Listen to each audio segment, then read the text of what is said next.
3 types of etiological factors. એટલે શું કીધું કે in total there are only 3 positive factor, એટલે કે અહીંયા 3 કોઝિટિવ ફેક્ટર છે. તો શાના માટેના? તો કે which are responsible for the production of disease ઉત્પન્ન કરવાના 3 ફેક્ટર છે. તો કયા કયા? અસાત્મે ઇન્દ્રિયાર્થ અસંયોગ, પ્રજ્ઞાપરાર્થ અથવા તો કર્મ, અને પરિણામ. પછી આ ત્રણેય અગેન 3 ટાઈપમાં ડિવાઈડ થાય છે. આનું બી અતિયોગ, અયોગ, મિથ્યાયોગ. પછી આ 3 અતિયોગ, અયોગ, મિથ્યાયોગ. અતિયોગ એટલે એક્સેસિવ, વધારે પડતું. અયોગ એટલે ઓછું. અને મિથ્યાયોગ એટલે ખોટી વસ્તુ. હવે એમાં પહેલું છે અસાત્મેન્દ્રિય સંયોગ. એટલે શું થાય કે improper correlation of sense organ with their object. આપણી ઇન્દ્રિયોનું એમના ઓબ્જેક્ટ સાથેનું ઇનકમ્પ્લીટ જે છે relation A. The unwholesome correlation of sense organ like ears, skin, eyes, tongue and nose with their object, sound, touch, vision, taste and smell respectively is known as અસાત્મેન્દ્રિય સંયોગ. એટલે શું કીધું કે ઇયર્સનું સાઉન્ડ સાથેનું, પછી સ્કિનનું ટચ સાથેનું, આઈસનું વિઝન સાથેનું, ટંગનું test સાથેનું, નોઝનું સ્મેલ સાથેનું, એની જે એક્ટિવિટી છે એનું જે કોરિલેશન છે એ અનહોલસમ હશે, એને અસાત્મેન્દ્રિય સંયોગ કીધું. હવે એનું એક્ઝામ્પલ સમજીએ કે એના 3 ટાઈપ હતા, અતિયોગ, અયોગ ને મિથ્યાયોગ. તો અતિયોગમાં શું કીધું? Excessive utilisation of sense organ with their object.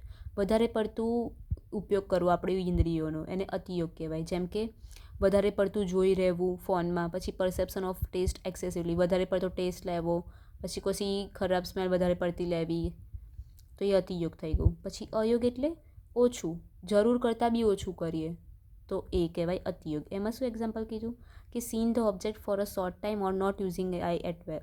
આપણી આઈને આપણો સરખી ઉપયોગ ના કરતા હોઈએ અને બરાબર જોતા ના આવીએ એના ઉપયોગથી. મિથ્યાયોગ એટલે ખોટી વસ્તુ, આપણી સેન્સ ઓર્ગનનો આપણે ખોટો ઉપયોગ કરતા આવીએ. જેમ કે આઈસ, તો સીંગ વેરી સ્મોલ વસ્તુ આપણે જોતા હોય, બહુ દૂરની વસ્તુ જોઈ રહેતા હોય, બહુ નજીકની અનસ્ટેડી, બ્રાઇટ, અનપ્લેઝન્ટ ને અનનેચરલ વસ્તુ જોતા હોઈએ. પછી શું કીધું કે ઇયર્સ, વધારે મોટો અવાજ સાંભળતા હોઈએ, લાઉડ, પછી રફ અને ફિયરફુલ. નોઝથી શું? કોઈ પ્યુટ્રિફાઈડ ફાઉલ સ્મેલ, જેમ કે વચા જેવી, જે માઇન્ડને સારું ના લાગતું હોય એવી. પછી ટંગથી જે આપણા માટે ટેસ્ટ સારો નથી એ ટેસ્ટ આપણે લઈએ, અનહોલસમ.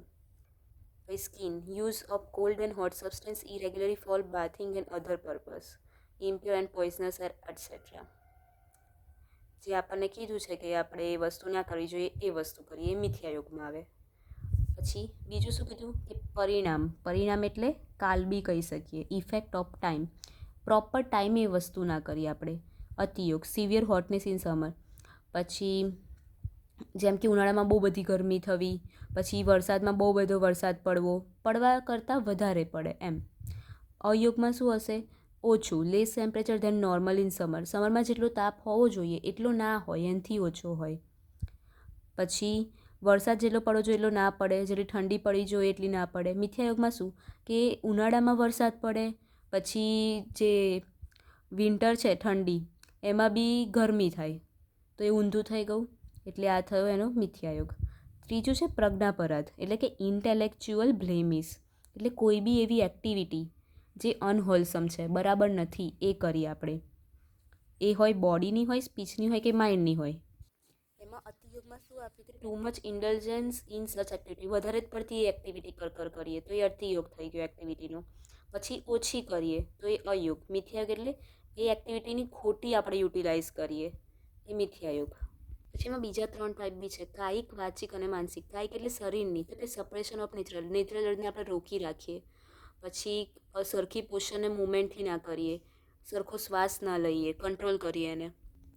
વાચિકમાં કે speaking while eating and drinking, ખાતી વખતે આપણે બોલીએ. પછી માનસિકમાં શું? તો ઇમોશન લાઈક ફિયર, ડર, શોક, પછી ગુસ્સો અને એવી બધી વસ્તુઓ જે આપણે ના સોચવી જોઈએ.